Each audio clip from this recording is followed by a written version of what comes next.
baik, shalom untuk kita semua, selamat siang. Perkenalkan, nama saya Gat Umuring Ingan Matalu dengan NIM 2103020086, kelas 1C Fakultas Ilmu Sosial dan Ilmu Politik.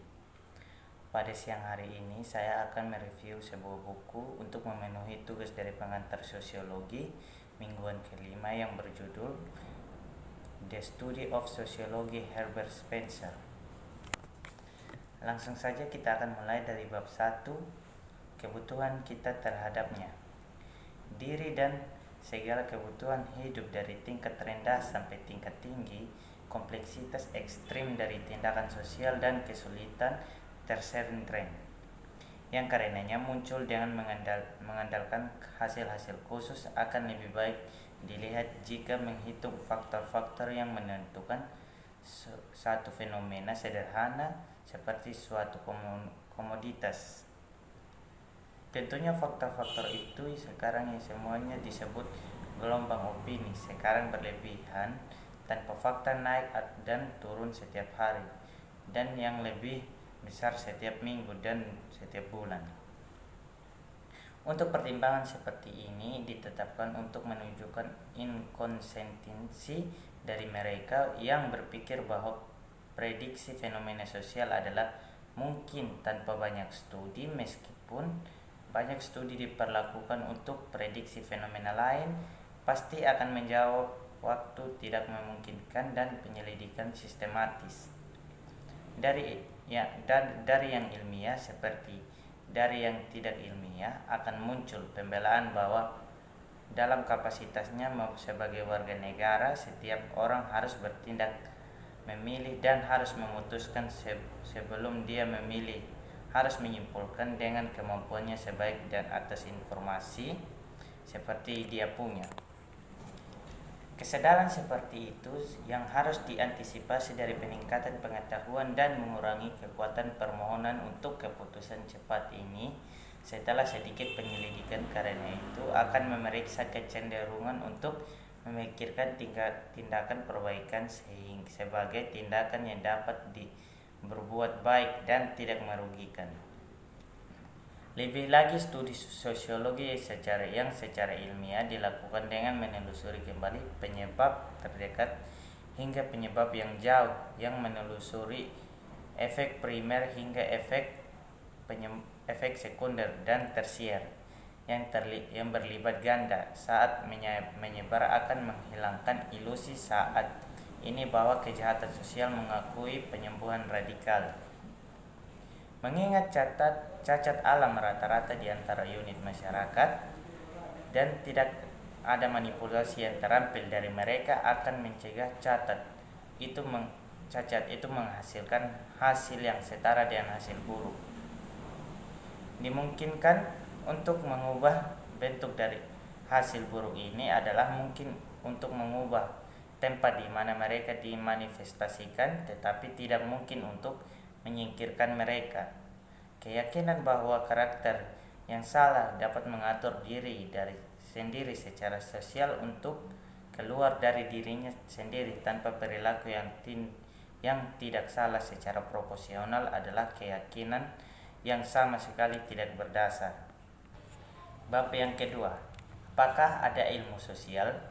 Keberadaan ilmu sosial percaya pada efisiensi undang-undang berarti percaya bahwa hukuman atau imbalan tertentu yang prospektif akan bertindak sebagai pencegah atau intensif akan mengubah perilaku individu, dan oleh karena itu mengubah tindakan sosial, meskipun tidak mungkin untuk mengatakan bahwa hukum tertentu akan menghasilkan efek yang diramalkan pada orang tertentu, namun tidak diragukan lagi dirasakan bahwa itu akan menghasilkan efek yang diramalkan orang lain.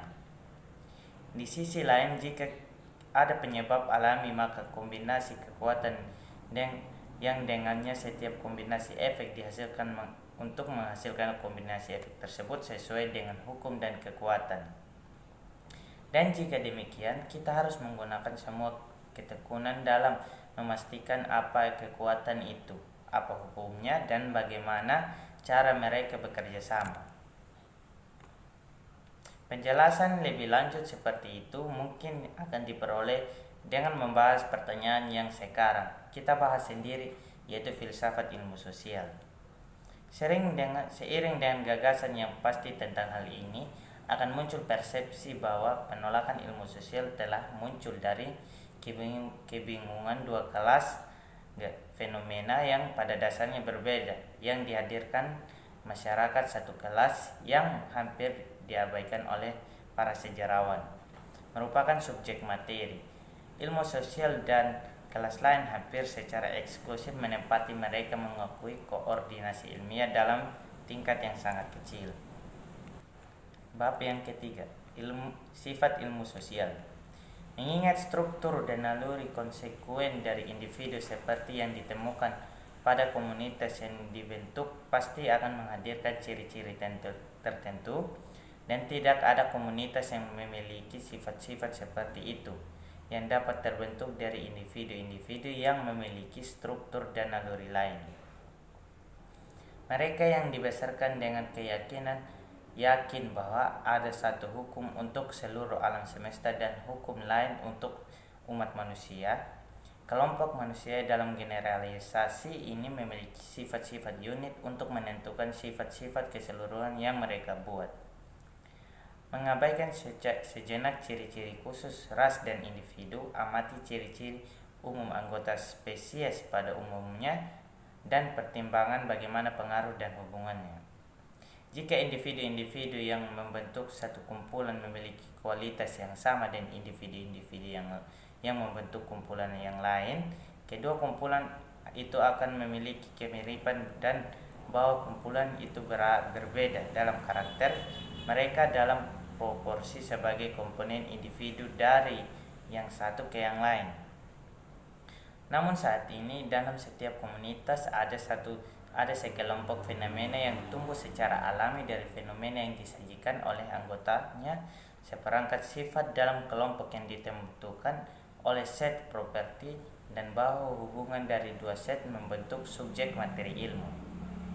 Awalnya sederhana, langkah demi langkah dibagi menjadi banyak bagian yang menjadi organisasi administrasi, peradilan, gerejawi atau militer, memiliki kelas-kelas yang lulus di dalam dirinya sendiri dan membentuk pemerintahan yang kurang lebih berbeda dari dalam dirinya sendiri.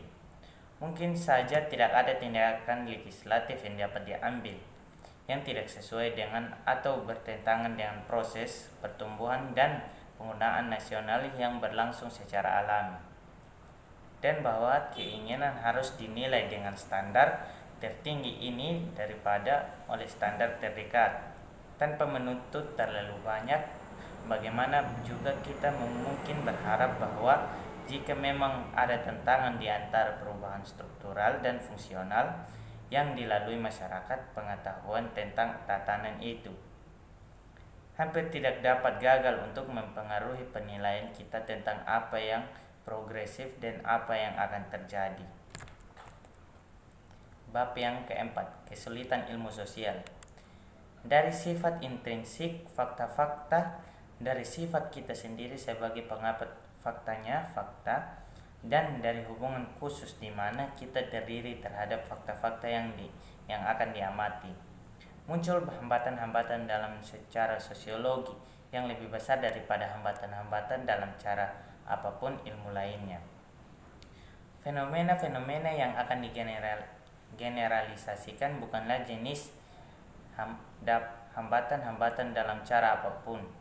Dapat diamati secara langsung, tindak dapat dicatat oleh teleskop dan jam seperti yang dialami oleh astronomi, tidak dapat diukur dengan dinamometer dan termometer seperti fisika, tidak dapat dijelaskan dengan timbangan atau kertas ujian seperti kimia, tidak dapat dicapai dengan pisau bedah dan mikroskop seperti fenomena biologis yang kurang jelas, juga tidak dapat dikenali dengan introspektif seperti fenomena yang dihadapi psikologi.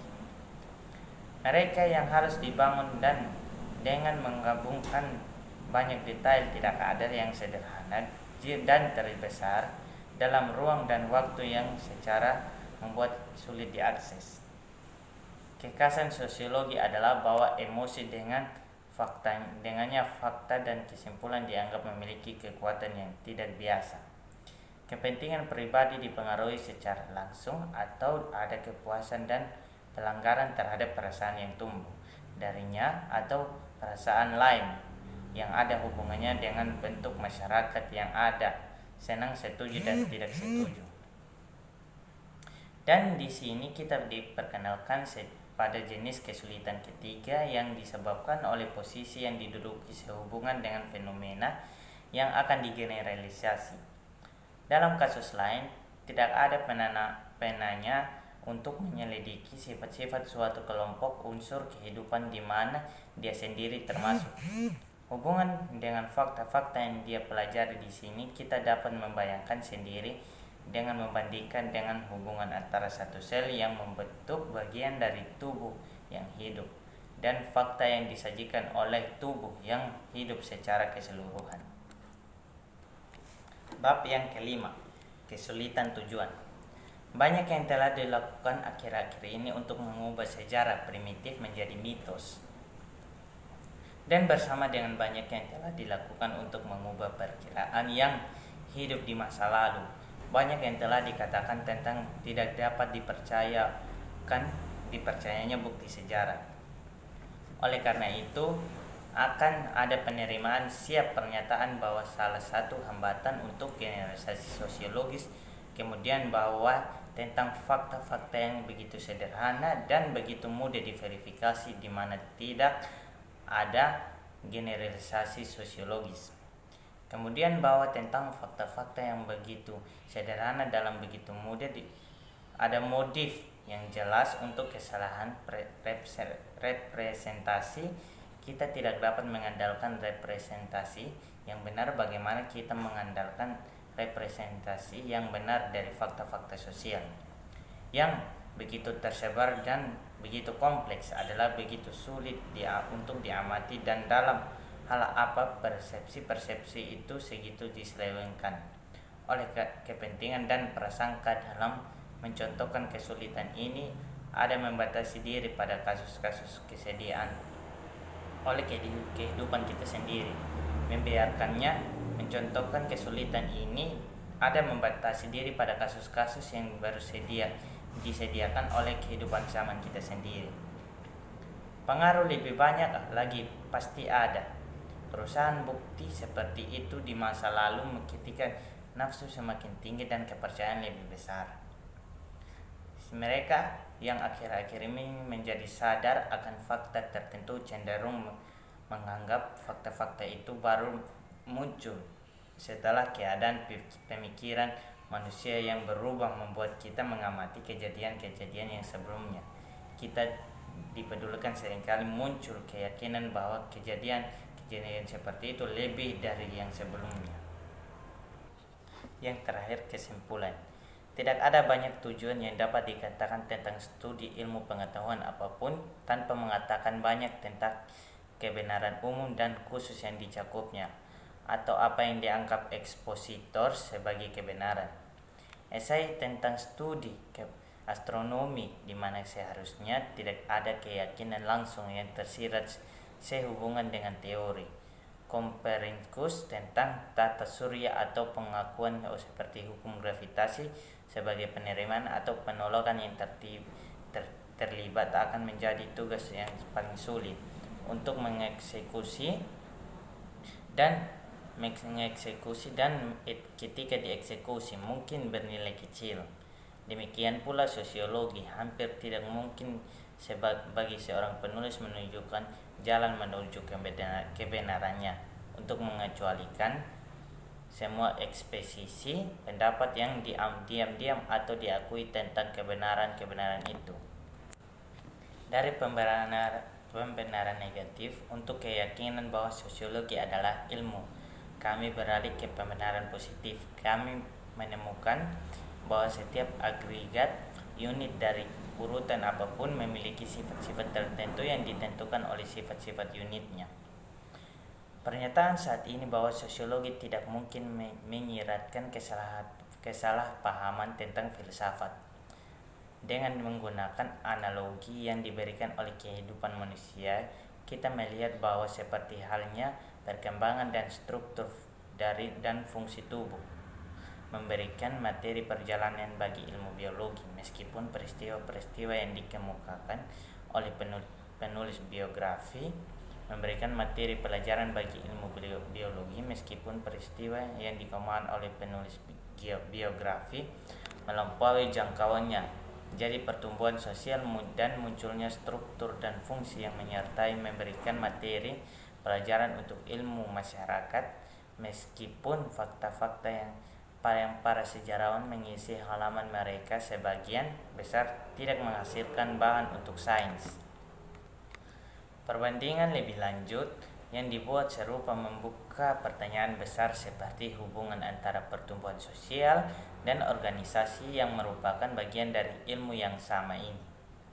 Pernyataan-pernyataan yang sangat penting dibandingkan dengan selanjutnya menarik perhatian kita. Kita melihat bahwa dalam kasus ini, meskipun tidak ada dalam kasus lain, fakta-fakta yang diamati dan digeneralisasikan oleh siswa diperlihatkan oleh suatu kelompok yang dimana ia menjadi bagiannya dalam kapasitas sebagai penyelidik. Dia seharusnya tidak kecenderungan terhadap satu atau kesimpulan lain sehubungan dengan fenomena yang digeneralisasikan, tetapi dalam kapasitasnya sebagai warga negara dibantu untuk hidup dengan kehidupan masyarakatnya tertanam dalam strukturnya berbagai dalam aktivitas menghirup atmosfer pemikiran dan sentimennya. Ia sebagian dipaksa dalam kehidupan seperti itu. Mungkin hanya ini saja review singkat yang dapat saya sampaikan. Sekian dan terima kasih.